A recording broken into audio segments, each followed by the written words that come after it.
Preposition, admire blank, और इसके बाद लिखा है यूज प्रीपोजिशन। तो एडमायर का मतलब होता है किसी की प्रशंसा करना, प्रशंसा करना। अब किसी की प्रशंसा करने के लिए जब भी एडमायर वर्ड मिले तो हमेशा याद रखना सिर्फ और सिर्फ एक ही चीज आता प्रीपोजिशन आएगी, वो है आपके लिए ऑफ। 101%, ये लिखा अपन है एडमायर।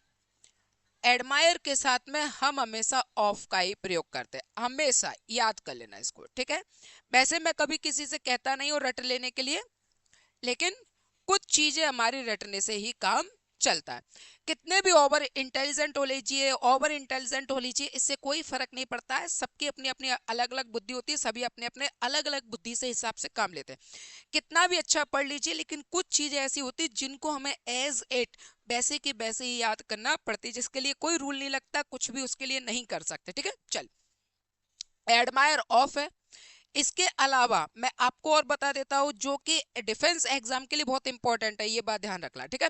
पिछले 15 सालों से मैं लगातार पढ़ा रहा हूँ, इंग्लिश पढ़ा रहा हूँ, ऑफलाइन जाना पढ़ाया मैंने, और अब धीरे धीरे करके जो ऑनलाइन भी मैं आपको पढ़ा रहा हूँ, इसमें मेरा पूरा का पूरा एक्सपीरियंस जुड़ा हुआ है। पिछले 15 साल से जो मैं आपको पढ़ा रहा हूँ, पूरे 15 साल का निचोड़ मैं आपको बता देता हूँ। क्वेश्चन कैसे पूछा जाएगा, क्या क्या रहेगा, जैसे ये क्वेश्चन तो पूछा ही जा चुका है। अब जब आप इस वीडियो को देख रहे हो, नोट करोगे, तो उसके साथ में भी आपको अन्य चीजें भी मिल सकती है, ताकि क्वेश्चन मिले, और क्वेश्चन जैसे ही मिले आपको याद होना चाहिए कि इसके साथ ये भी यूज होता है, और आगे बढ़ जाओ। जैसे आपको अवेयर मिल जाए, अवेयर के अलावा विवियर मिल जाए, ठीक है, इसके अलावा हार्ड मिल जाए, और एक वर्ड यहाँ पर अपन ने एडमायर लिखा ही है, इसके अलावा आपको केयर मिल जाए, तो हमेशा याद रखना ऑफ का प्रयोग 101%, किसका प्रयोग करोगे, ऑफ का, याद कर लेना। और ये जो पांचों के पांचों वर्ड बताया मैंने, ये वेरी इंपॉर्टेंट है, ये आपके एग्जाम के हिसाब से बहुत ज्यादा जरूरी है, बहुत ज्यादा इंपॉर्टेंट है, ठीक है। जैसे क्वेश्चन आया